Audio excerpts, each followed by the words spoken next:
इन दोस्तों सरकार चाहे जितनी भी नारा लगा ले कि बेटी बचाओ बेटी पढ़ाओ, लेकिन ये चीज़ बिल्कुल सत्य है कि आज के भी ज़माने में बिल्कुल बेटियां सुरक्षित नहीं है। क्योंकि आए दिन जैसे घटनाएं हो रही हैं, कहीं रेप हो रहा, कहीं लड़कियों को नंगा घुमाया जा रहा, कहीं उसका वीडियो बनाया जा रहा, आए दिन यही चल रहा है।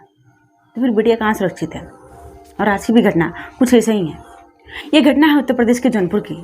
जौनपुर का ही एक थाना लगता है सरपदा थाना, और इस सरपदा थाना क्षेत्र के अंतर्गत ही एक गाँव है बिठौपुर गाँव। वहाँ की ये सच्ची घटना है। एक लड़की है जिसका नाम है प्रेम माला, और उस प्रेम माला अपने घर में एक भाई और बहन, बस दो ही भाई बहन है। भाई की 4 साल पहले मृत्यु हो चुकी है। इस लड़की के भाई का किडनी खराब हो गया था, जिसकी वजह से वो 4 साल पहले ही मर चुका है, जिसकी उम्र थी 28 साल के आसपास। अब ये लड़की अपने माँ बाप का अकेले सहारा बसती है। इसकी उम्र महज 18 साल है और ये BA सेकेंडरी की छात्रा है। ये पढ़ाई के साथ साथ भी ये डॉक्टरी सीखती है। ये शाहगंज का ही एक डॉक्टर है जिसका नाम है विशाल। ये लड़की उसके दुकान पे रह करके ये डॉक्टरी सीखती है। अब ये लड़की उसके दुकान पे ही रह करके सीखती है, वहीं रहती है, वहीं खाना बनाती है, वहीं खाती है, मतलब परमानेंट वहीं रहती है। कभी कभार अपने माँ के वहाँ घर पे आ जाया करती है मिलने।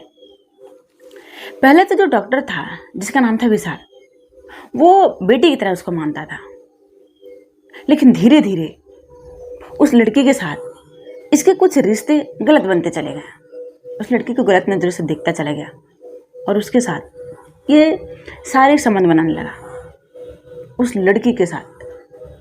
वो लड़की लाख मना करती थी, लेकिन इसके बावजूद भी वो उसके साथ जबरदस्ती संबंध बनाते चला गया। अभी वो 8 महीने से ही उसके दुकान पे वो रह रही थी, वो डॉक्टरी सीख रही थी, लेकिन इस 8 महीने में भी उसके साथ बहुत कुछ कर दिया था। और इतना कुछ करने के बाद उसके साथ मारपीट भी करता था और बोलता था कि ये बात तुम किसी के साथ शेयर नहीं करना। उसके साथ जब भी संबंध बनाता था तो उसका कुछ वीडियो और फोटो भी रखता था। अब उस लड़की को इस तरह से उसकी मानसिकता को ये ठेस पहुंचाया कि बार बार यही कहता था कि मगर तुम ये बात किसी को बताओगी तो मैं आत्महत्या कर लूँगा, ये सारी वीडियो तुम्हारा वायरल कर दूंगा। मतलब उसकी जो मानसिक स्थिति थी उसको कहीं ना कहीं ये पूरा उसका ब्रेन वॉश कर दिया था। अपने तौर तरीके से उसको रखना चाहता था और बार बार वही चीज़ें करता था, यानी उसके साथ गलत करता था, उसके साथ रेप करता था।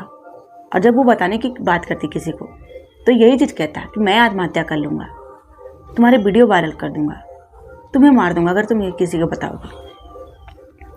ये लड़के के साथ शुरू से जो भी चीज़ें होता है वो उसकी सहनशीलता से बाहर होता है, उसको सहन नहीं कर सकती थी। एक रोज उस लड़की ने ही उसके दुकान पे अपने हाथ की नस काट ली, और जब हाथ की नस काट ली यानी वो मरना चाहती थी। इस कदर परेशान हो चुकी थी उस डॉक्टर से कि वो जीना नहीं चाहती थी, वो मरना चाहती थी, क्योंकि वो किसी को बता भी नहीं रही थी कि उसके साथ हो क्या रहा है। फिर वो हाथ की जब नस काट ली तो वही डॉक्टर उसका पट्टी वट्टी किया और ला करके उसके घर पे उसके माँ को सौंप गया कि आपकी लड़की है, आप इसको देखिएगा, मैं कहीं जा रहा हूँ, दुकान पे कोई है नहीं, तो इसको यहाँ पे रख करके मैं जा रहा हूँ। अब उसकी माँ पूछती कि लड़की के हाथ कैसे कटी है, यानी हमारी बेटी का हाथ कैसे कटा है। डॉक्टर कहता है कि टमाटर काट रही थी और वो चाकू लगा इसके हाथ पे तो वो हाथ कट गया। फिर माँ को शक होता है, माँ बोलती है कि चाकू से यहाँ पे हाथ कैसे कटेगा। तो वो जो डॉक्टर है उसकी माँ से झगड़ जाता है, झगड़ करके फिर वो वहाँ से चला जाता है। फिर उसकी माँ अपनी बेटी से पूछती है क्या कि तुम्हारा हाथ कैसे कटा, तो फिर बेटी भी वही बहाना बनाती है, मैं सब्जी काट रही थी तो हाथ कट गया। वो बताना नहीं चाहती थी। फिर वो लड़की जब उसकी माँ कहीं चली जाती है तो वो अपने कमरे में जाती है, और कमरे में एक उसके बड़ी बहन का लड़का जो था वो भी वहीं पे बैठा था, और वहीं पे बैठे बैठे वो 8 महीने में 16 पेज का पन्ना लिखती है कि उसके 8 महीने में उसके साथ क्या क्या हुआ था। और उस 16 पेज में वो सारी दर्द अपना बयां करती है, और बयां करने के बाद वो उसको वहीं पे रखती है और रख करके उसी कमरे में वो पंखे से लटक जाती है और आत्महत्या कर लेती है। जब आत्महत्या कर लेती है तो उसकी जो माँ है वो जब आती है तो दरवाज़ा खटखटाती है पर दरवाज़ा नहीं खुलता है। अब उसको भी कुछ शक होता है कि आखिर क्या हुआ, चिल्लाने लगती है। फिर दरवाज़ा को तोड़ा जाता है तो जो लड़की थी वो आत्महत्या कर ली थी, यानी पंखे से लटकी हुई मिली थी। अब वो माँ जोर जोर से चिल्लाने लगती है। वहाँ पे अफरा तफरी मच जाता है, सारे गांव के लोग इकट्ठा हो जाते हैं।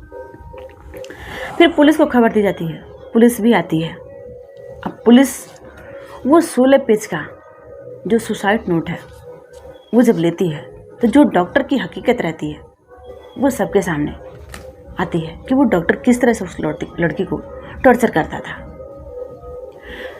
दरअसल वो मन चाहा, जब उसको दिल करता था तब उस लड़की के साथ वो सेक्स करता था, उसके साथ संबंध बनाता था, उसको वीडियो बनाता था।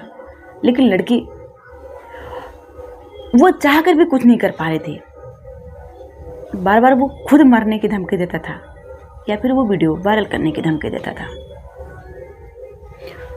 अब फिर पुलिस उस डॉक्टर को गिरफ्तार करती है और गिरफ्तार करती है।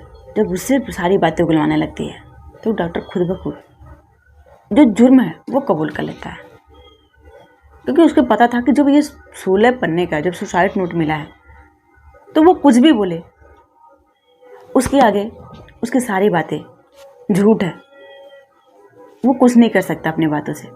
इसलिए वो पुलिस के सामने सब कुछ कबूल कर लेता है।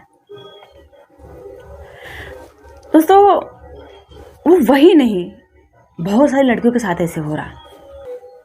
दोस्तों हमारे कहानी सुनाने का मकसद किसी को परेशान करना नहीं, किसी को विचलित करना नहीं, किसी के भावनाओं को ठेस पहुंचाना नहीं, ऐसी चीज़ों को बढ़ावा देना नहीं, बल्कि आप लोग को ऐसी चीज़ों से जागरूक करना, सतर्क करना, ताकि आप लोगों के बहन बेटियों के साथ ऐसे ना हो। जय हिंद, जय भारत।